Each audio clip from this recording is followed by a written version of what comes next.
Hi, and thank you for joining me yet again for another creepy story. Tonight, we will be reading Penhurst Asylum. This one is by an anonymous, so I'm not sure who did post this one, but it is a great story, and I hope y'all will enjoy it. So you know what to do. Sit back, relax, and get ready for a scare. Kill them. Kill them. Kill them. Over and over and over again, the voices in my head tell me the exact same thing. I'd hate to admit, but the offer sounds tempting as I look over to the people sitting at the table across from me in the hospital cafeteria. I believe I forgot to mention that I am in an asylum, deep in the back roads of Pennsylvania.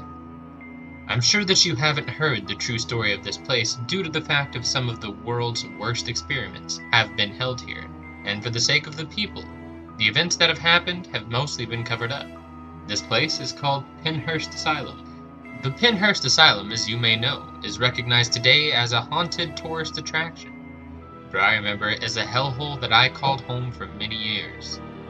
I leave here for you my journal entries during my time in Penhurst, while under the experimentation of Dr. Heinrich Jacquin. October 1982. I have been transferred to this place from my former prison in Europe.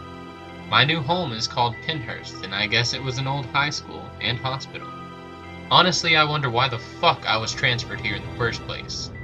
Well, I guess I have no right to complain since I'm sentenced for life. It's better than the alternative. Actually, now that I think of it, I'd almost rather be dead.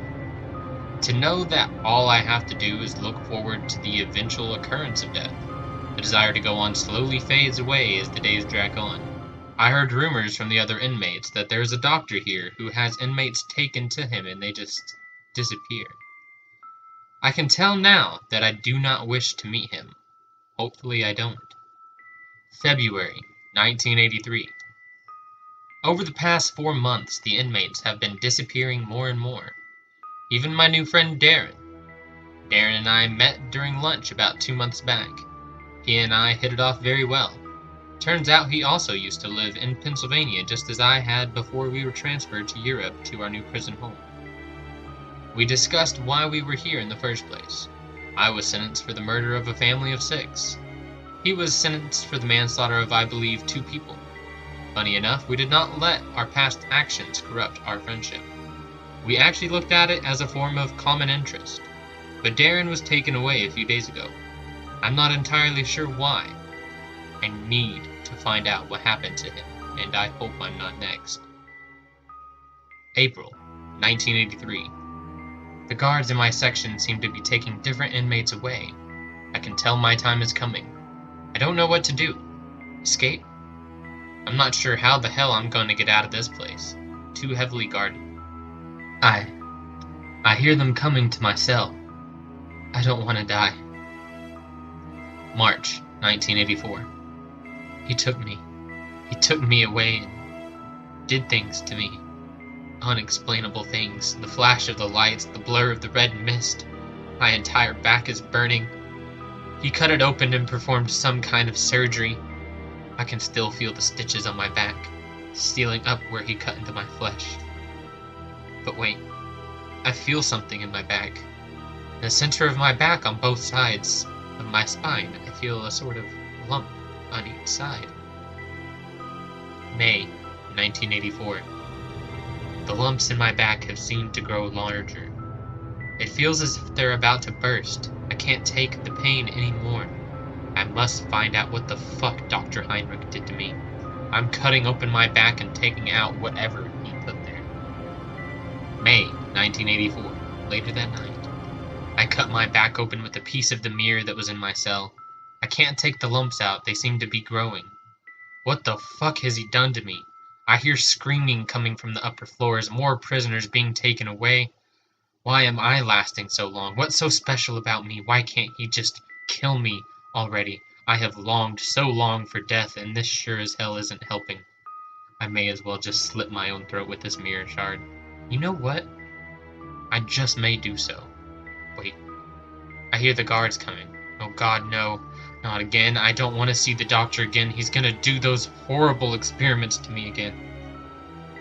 August, 1985. I'm surprised I'm still alive. I guess I've been unconscious for over a year now. I'm now horribly thin and, well, almost dead. I wish I was. The lumps on my back have grown into large, horn-like bones. Bones ripped through my flesh, and now my back is completely covered in blood. I should be dead. I should be dead. I should be fucking dead by now. But no, he won't let me die. That fucking insane doctor. If only I get my hands on him, I'll tear his goddamn throat out. November, 1985. I hate how the other inmates look at me in the cafeteria. They see what Heinrich has done to me, and they stare in fear at the monstrosity he has created. Actually, I'm surprised they even feed us at all in this damned place. Although the portions of food are usually a small plate of steamed chopped potatoes or something simple like that, the fearful eyes of the other inmates focus upon my torn and bloodied back. I can feel their stares burning into my mind. Kill them. Kill them. I hear those voices through my head, and the thought of killing every single one of these motherfuckers sounds absolutely satisfying. January, 1986. I heard the inmates were planning an escape from this hellhole. Sounds like fun. I hope to take this opportunity to kill Dr. Heinrich myself and maybe a few of the other inmates that glare at me whenever I leave. I've decided that I'm going to eat those horrible fucking people I have to deal with on top of the agonizing pain from the experiments that Dr. Heinrich has done to me. I can't take it anymore. The time to act is now. I will be free from this damned facility. I will start with the assholes in the cafeteria, kill them off as quickly and as brutally as possible. Then I will make my escape. I am ready. January 1986, later that day. I have decided to keep this journal with me so I can remember all the shit I went through in my time at Penhurst Asylum. Truly, it was a living hell. My favorite part, though, was the very end of my stay.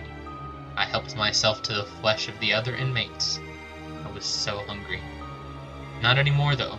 Tearing my way through the asylum, I found the body of my old friend Darren. So, I did all I could think of. I took the body with me. Supposedly, the building burst into flames on the second floor of the administrative building. Good. That building deserves to be burned down. I have retreated away from the Penhurst Asylum. I can't stand the look of that place. I keep Darren with me in my new home that's a couple of miles away from Penhurst. A small, rusty old shack. But it's a better home than any other place I've ever known. The rotting stench of Darren's corpse is getting unbearable, though. I guess I'll have to eat him. I wouldn't dare bury him. I don't want him to waste away into the ground. So why not make him a part of me? Lately I've been so hungry. No more bodies to feed on. Normal food just isn't the same now that I have tasted human flesh. I must feed. Soon. There is a small town nearby. The young ones look so delicious. Such new and soft skin. Oh, it'll be wonderful.